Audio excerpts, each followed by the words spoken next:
গত 17 বছরের স্বৈরাচার মুক্ত হয়েছে আমরা। সেই স্বৈরাচার মুক্ত বাংলাদেশে আমরা আর কোনো স্বৈরাচারের জন্ম হোক সেটা দেখতে চাই না। ঢাকা উত্তর সিটি কর্পোরেশনে আমরা দেখেছি গত 17 বছর স্বৈরাচারের প্রভাবে ঢাকাবাসী, যে নগরবাসীর যে প্রত্যাশা, যে চাওয়া, সেটা কখনোই পূরণ হয় না। গত 17 বছরে স্বৈরাচার শুধু তাদের নিজেদের পকেটের উন্নয়ন করেছে, এলাকাবাসী সাধারণ মানুষের কোনো উন্নয়ন তারা করেনি, কারণ তারা জনগণের ভোটে নির্বাচিত ছিল। তারা ছিল শুধু রাষ্ট্রীয় যন্ত্রকে ব্যবহার করে কিভাবে নিজেদের পকেটের উন্নয়ন করা যায়, মেঘা উন্নয়নের নামে কিভাবে বড় বড় দুর্নীতি করা যায়।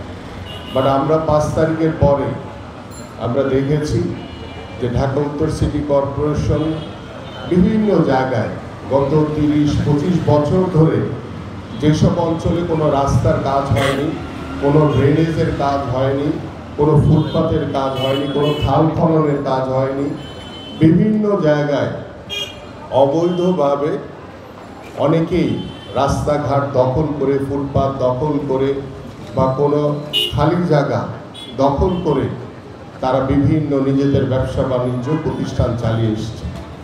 বাট আমরা এখন বিশ্বাস করি যে আমাদের প্রত্যেকটি ওয়ার্ডের এলাকা, যেমন এখানে আমাদের জামাতের এক ভাই বলছিলেন 14 নম্বর ওয়ার্ডের রাস্তার শুধু 10% ভালো আছে, বাকি 90% ভালো নাই। আবার এখানে আমাদের অনেক নেতৃবৃন্দ বিএনপির এখানে পিছন থেকে আমাদের আশরাফুজ্জামান ভাই বলেছেন, কাজল ভাই বলেছেন এবং পাশে বসে একজন মুরব্বীও বলেছেন যে এই অত্র এলাকার বিভিন্ন রাস্তাঘাটে যে ভাঙাচুরা আছে, আমি অনুরোধ করব আমাদের সম্মানিত প্রশাসক সাহেবকে যে তিনি অত্যন্ত আন্তরিক, তার যে আন্তরিকতা রয়েছে এবং এখানে জোনাল যিনি প্রধান রয়েছেন এবং আমাদের এখানে আরিফ সাহেব রয়েছেন এডিশনাল চিফ ইঞ্জিনিয়ার, আপনাদের যে এক্সিএন রয়েছে তাদের সাথে কথা বলে আমার কাছে মনে হয় আজকে তো আমাদের মাননীয় প্রশাসক তিনি যেই রাস্তা বা ফুটপাথ বা ড্রেনেজের কাজ উদ্বোধন করবেন, পাশাপাশি এলাকাবাসীর যেটা প্রত্যাশা, যে চাওয়া, যদি আরও কোনো রাস্তা, ড্রেনেজ, ফুটপাথ, যেহেতু বর্ষাকাল চলে এসছে, আমাদের ডেঙ্গুর একটি সমস্যা রয়েছে, প্রকট আকার ধারণ করে, মশক নিধনের জন্য যা যা করণীয় আছে, আপনারা এলাকাবাসী যদি এগিয়ে আসেন, এই সিটি কর্পোরেশনকে সহযোগিতা করেন, তাহলে সিটি কর্পোরেশনেরও কিন্তু কাজ করতে অনেক সহজ হয়। এই কারণে আমি অনুরোধ করব যে আমরা একে অপরকে দোষারোপ না করে আমরা আসেন, আমরা কিভাবে আমাদের এই এলাকাটি, প্রত্যেকটি ওয়ার্ড, প্রত্যেকটি উত্তর সিটি কর্পোরেশনের যে রাস্তা রয়েছে, ড্রেনেজ রয়েছে, ফুটপাথ রয়েছে, যে অবৈধ দখল রয়েছে, সেগুলি কিভাবে আমরা উচ্ছেদ করে জনজীবনের যে একটি প্রশান্তি আনা দরকার। এবং অনেক সময় আমি দেখি, আমি একটু আমাদের সম্মানিত প্রশাসক মহোদয়ের দৃষ্টি আকর্ষণ করব যে আপনি অনেক জায়গায় যে ময়লার যে ড্রাম থাকে, সেটা রাস্তার জনজীবনে কিন্তু খুব বাজে একটি প্রভাব ফেলে। গন্ধে অনেক সময় দেখা যায় যে স্কুলের সামনেও থাকে এবং বিভিন্ন সময় দেখা যায় যে রাস্তায় যান চলাচলের সময় ওই গন্ধটা মানুষের নাকে আসে এবং এটা খুব একটা বিব্রতকর অবস্থা তৈরি হয়। তা আমার কাছে মনে হয় যে ময়লার যে ড্রাম্পিংয়ের যে জায়গাটা, সেটা যদি মানে জনসাধারণের বাইরে গিয়ে একটি নির্দিষ্ট জায়গায় রেখে দেওয়া যায়, তাহলে আমার মনে হয় এটা আরও বেশি মানুষ এবং জনসাধারণ উপকৃত হবে। এবং পাশাপাশি আমরা আশা করব যে যেই কোনো জায়গায়, বিভিন্ন জায়গায় দখলদারির মানে অবৈধভাবে দখল করে বসে আছে অনেকে, আপনারা নাগরিকরা যদি আন্তরিক হন, তাহলে এই সমস্যাটার সমাধানটা খুব সহজে হয়।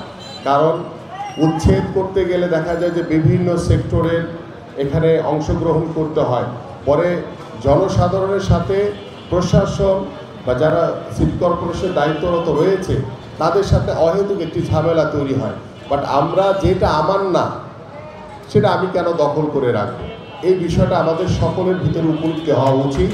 এবং আমি বিশ্বাস করি যে ঢাকা উত্তর সিটি কর্পোরেশনের প্রশাসক সহ যারা কর্মকর্তা রয়েছেন, তারা যেভাবে আন্তরিকতার সহিত কাজ করছেন, আমিও আমার ঢাকা মহানগর উত্তর বিএনপির পক্ষ থেকে উত্তর সিটি কর্পোরেশনকে সার্বিকভাবে আমরা ইনশাআল্লাহ সহযোগিতা করব। তাই আসুন আমরা আমাদের গত 17 বছরের স্বৈরাচার মুক্ত হয়েছি আমরা, সেই স্বৈরাচার মুক্ত বাংলাদেশে আমরা আর কোনো স্বৈরাচারের জন্ম হোক সেটা দেখতে চাই না। কেউ রাজনৈতিকভাবে প্রভাব বিস্তার করে এলাকার ভিতরে ভয়ভীতি স্থাপন করুক, সেটাও আমরা চাই না। আমরা চাই সাধারণ মানুষের সাথে পাশে থেকে কথা বলে আলোচনা করে আমাদের প্রত্যেকটি এলাকার সমস্যার সমাধান করতে। তাই আসুন আমরা প্রত্যেকটি রাস্তাঘাট, ড্রেনেজ, ফুটপাথ, যে অবৈধ দখল যেগুলো রয়েছে সেগুলি আমরা নিজেরাই আন্তরিকতার সহিত যদি কাজ করি তাহলে সেগুলি উচ্ছেদ করা সম্ভব এবং আমাদের সকল সমস্যার সমাধান করা সম্ভব। বাট আমরা রাতারাতি করতে পারবো না। আমরা আন্তরিকভাবে সহযোগিতা করব উত্তর সিটি কর্পোরেশনকে, সিটি কর্পোরেশনও আন্তরিকভাবে এগিয়ে আসবে বলে আমি বিশ্বাস করি।